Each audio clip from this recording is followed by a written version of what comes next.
Hello, everyone, and welcome to Kings of Fantasy Football. I'm your co-host Pablo, and here's my co-host. Leo. So, on today's episode, we are going to do some fantasy rankings coming into 2025 season, which is around the corner. So we're gonna essentially do top three of the key positions, and this is gonna be our rankings. Obviously, experts might disagree. So let's start off with quarterback. So number one overall quarterback in my point of view is going to be Josh Allen, even though Lamar had more points per game last year, and a lot of experts have him going number one. I just think Josh Allen has consistently proven that, for the last 3 to 4 years, maybe even more, that he can be the best fantasy quarterback. Last year, he averaged 24.1 points per game, but there were stretches where he was, averaging way more than that. And last year, I did not think that he would do so well, especially since he lost Diggs. So he didn't really have that go-to receiver anymore, but still put up really good numbers. So that's why I have him number one. Who's your number one QB, Leo? Yeah, it's pretty much the same. You can kind of say like Josh Allen's 1A and then Lamar Jackson's 1B. They're both like I think the top two tier with the other guy probably right after. But yeah, I have Josh Allen also there at number one. He even though he did lose Diggs like you said, he had to shoulder more of the offense on his shoulders. So that's why you know he's a running threat. When they're in the goal line situation, he tends to to carry it in. So he's definitely gonna be used again as well. They give him let's see if Keon Coleman can improve his game. Uh, they're gonna lean on him. They're definitely gonna have to lean on him to if they're gonna win the division again. So yeah, Allen definitely that one. Yeah, I think even James Cook last year got involved in the passing game, which really helped him. And normally, I don't see Cook as that catching type running back. So hopefully, with Kincaid being healthy, kind of continues. And kind of like you mentioned, Lamar is more like, right underneath that 1B. He averaged 25.7 fantasy points per game last year. And this year, everyone has him as number one. And he's kind of proven it too the last 2 years. I believe last year he was MVP, if I'm not mistaken. Didn't get to the Super Bowl, but he was still the MVP. So I think they added DeAndre Hopkins this year, gives them more wide receiver depth. But everyone drafts Lamar because of his legs. He can break those long running touchdowns, even though they have Derrick Henry in the backfield. So I have Lamar as my number two, and I'm sure that you do too. So my number three is going to be very different from a lot of the Fantasy Pro rankings. A lot of fantasy experts have Jaden Daniels as number three, and my number three is actually Joe Burrow.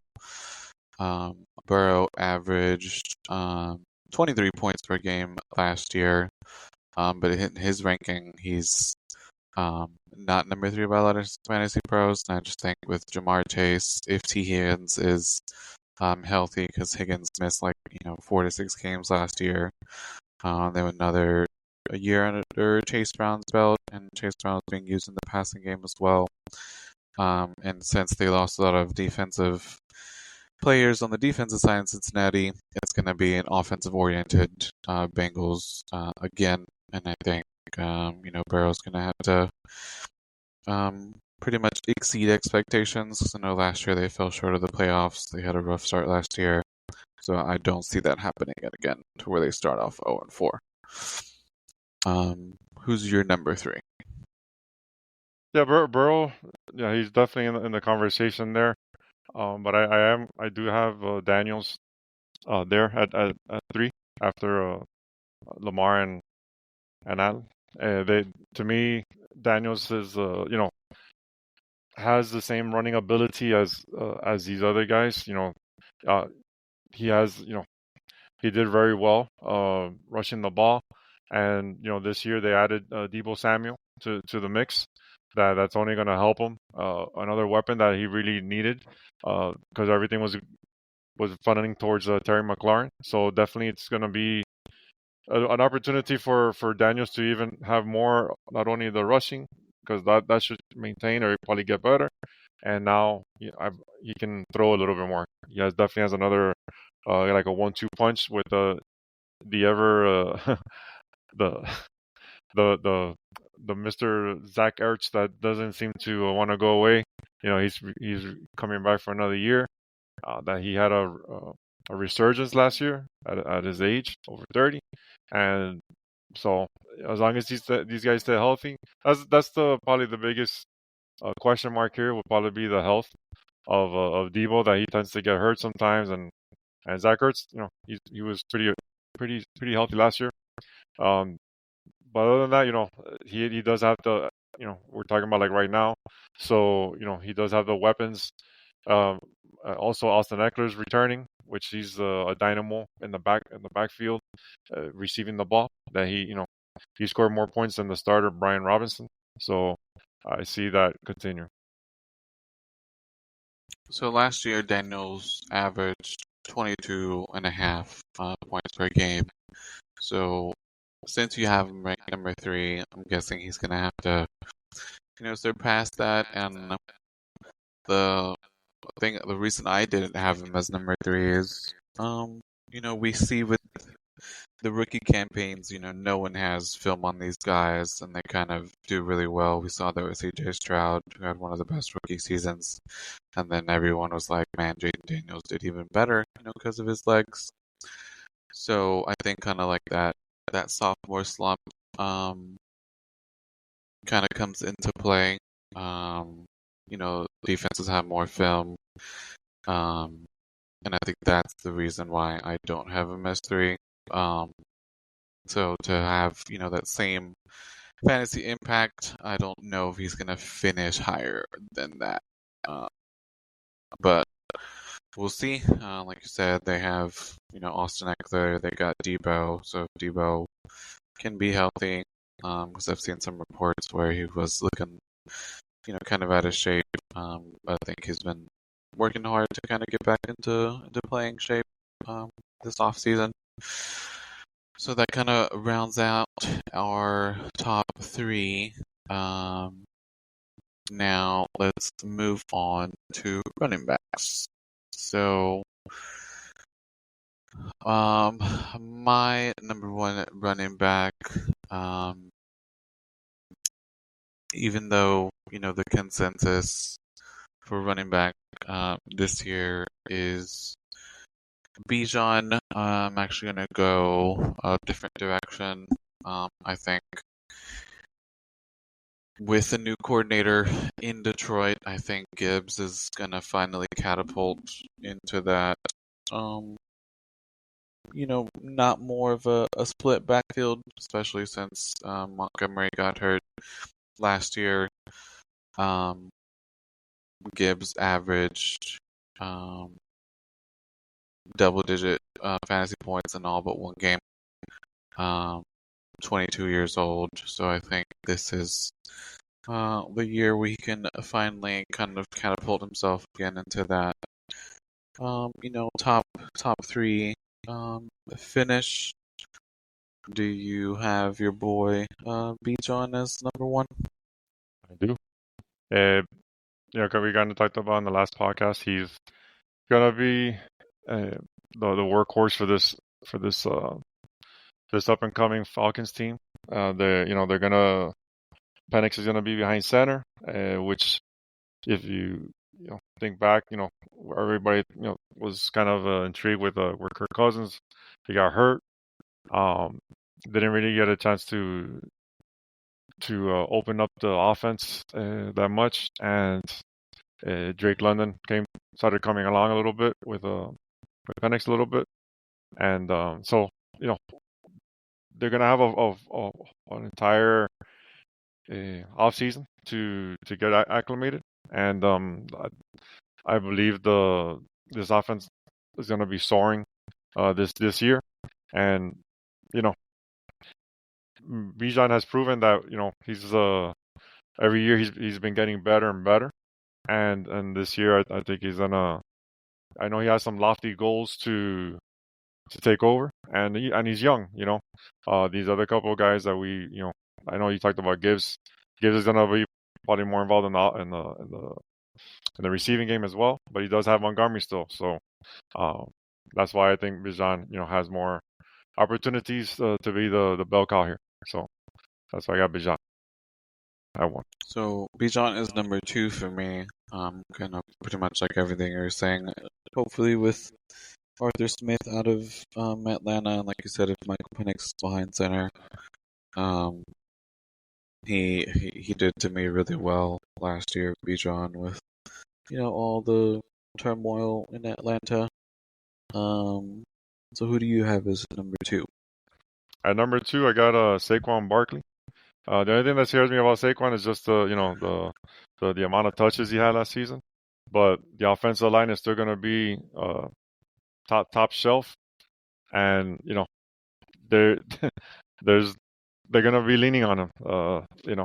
I know Jalen Hurts is there, but he was there last year, and look at the this is the best quarterback and offensive line that Barkley has ever had, and we saw what he did last year, and as long as he stays healthy, there's no reason why he can't do it again.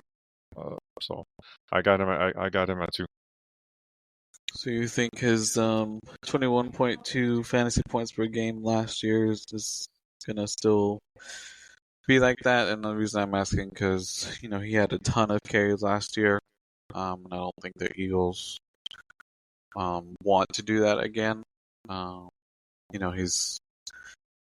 For running backs, he's kind of getting up there in age, even though he's barely 27.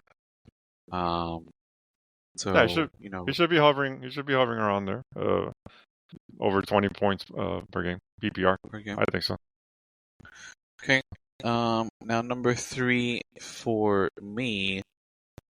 I'm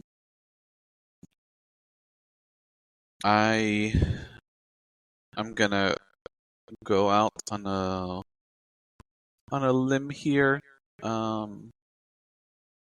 and I probably gonna get a lot of hate. I would say hate. But to me, number 3, and I know you talked about this in the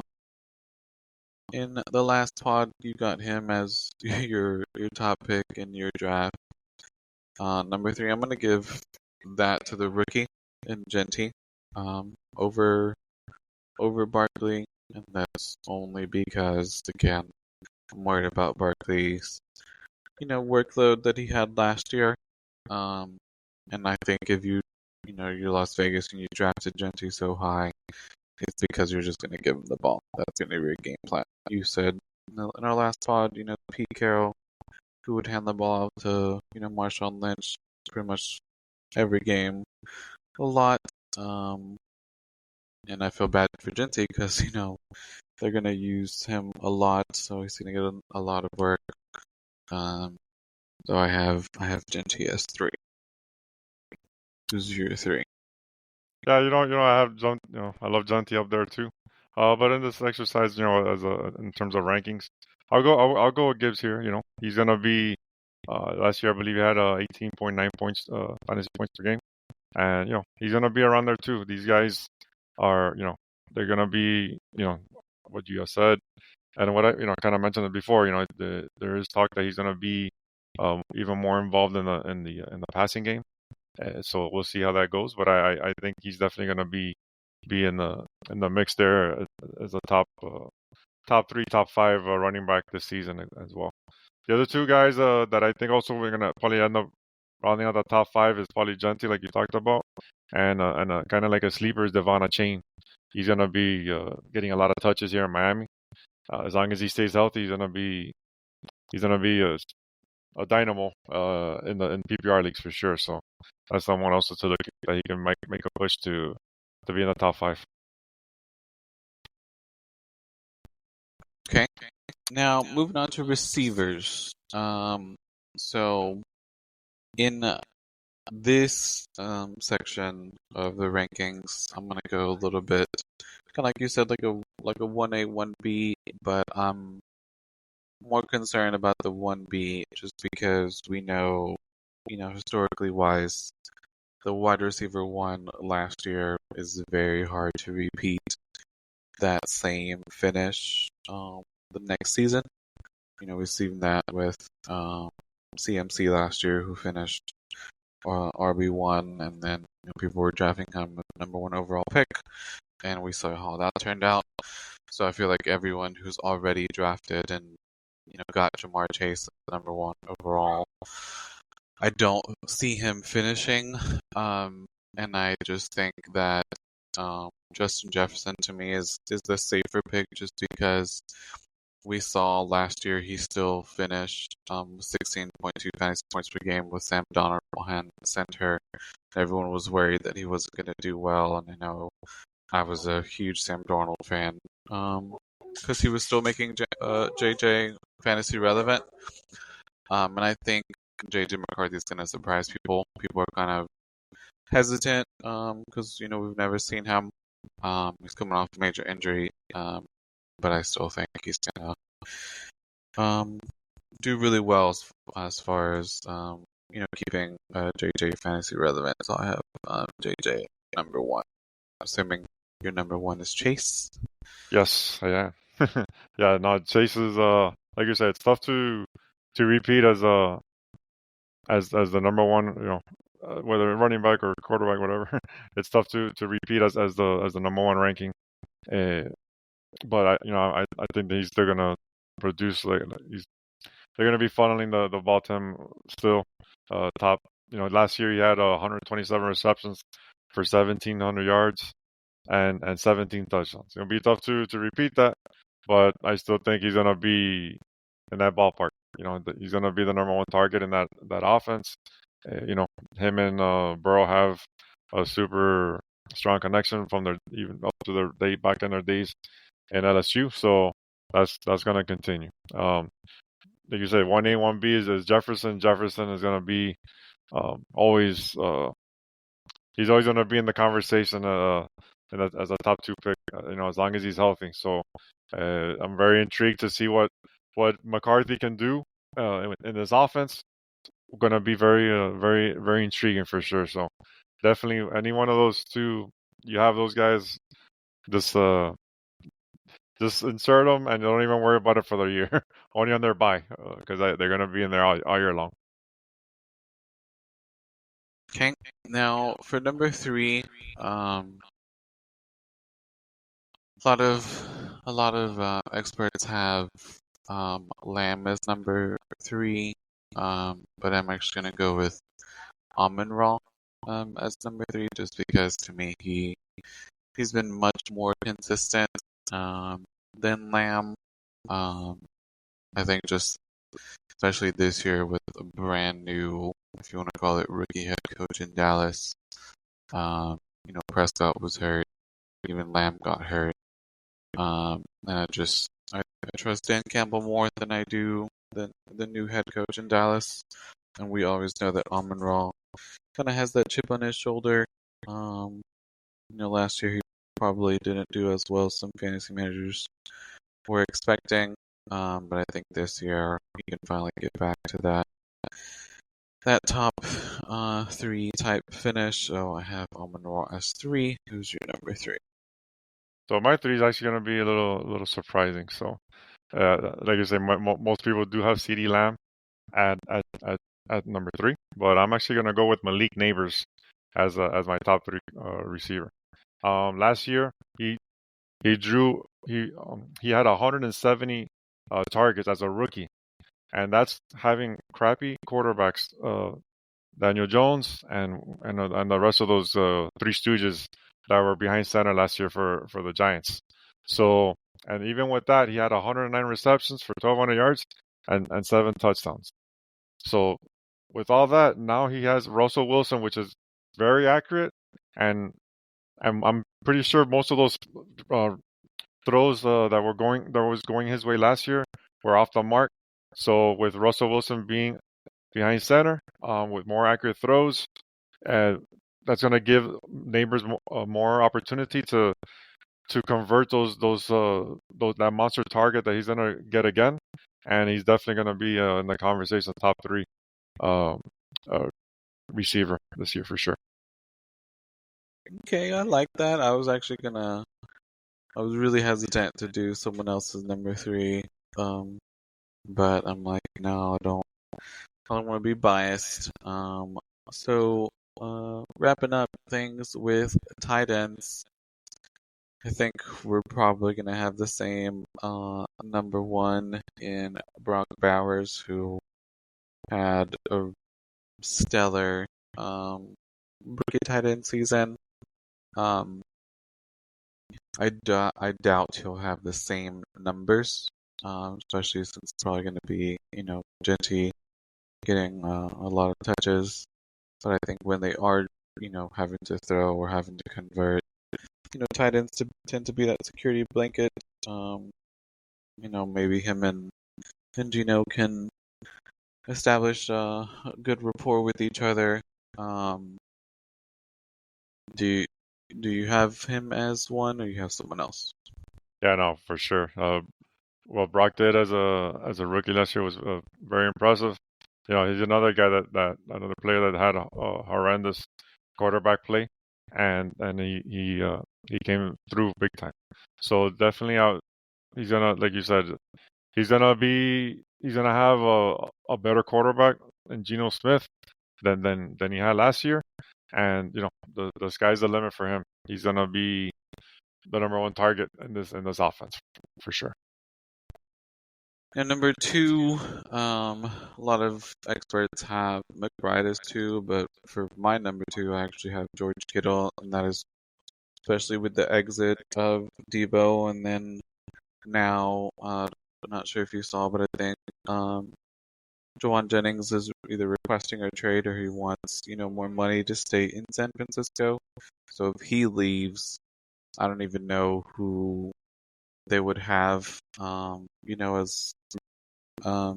receiver or catching weapons in San Francisco. So that's going to leave a lot of targets and who else to throw to besides George Kittle, who had 13.9 fantasy points per game as a tight end. He's getting up there in age, but it's really hard, especially if you don't have one of these guys as a tight end on your team. You're not going to get that same production. Who's your number two? Yeah, I was torn between like McBride and Kittle, but I kind of have Kittle just a slight hair right above McBride. Like you said, he's gonna have the opportunity to probably be the number one option in this offense. Brandon Ayuk is out. Deebo Samuel is gone. Jawan Jennings wants the contract. Even Ricky Pearsall, he's hurt, and he's gonna be on the pup, I think, to begin the training camp. So that leaves Kittle, and Kittle definitely has a great rapport with Brock Purdy, and definitely he's gonna be heading, leading the way for these guys. If you have one of these three tight ends are kind of like in a tier of themselves. Laporta last year he kind of fell off because he was in this conversation, and obviously Kelsey has been number one for years, but last year we kind of saw that he's kind of starting to fade a little, and I think he's still in the top 10, and obviously Kelsey, but he's not a top tight end anymore, at least for in my eyes. But so once these three guys go, then I think it's kind of a little bit of a teardrop, and then you go, then the rest of those guys are all kind of like splitting hairs, basically.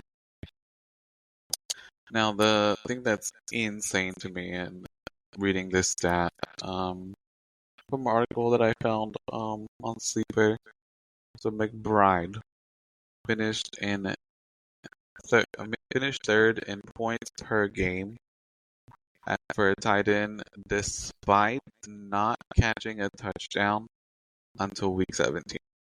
Yeah. Oh, and I think too, Can you imagine if he was scoring touchdowns yeah. No, and last year?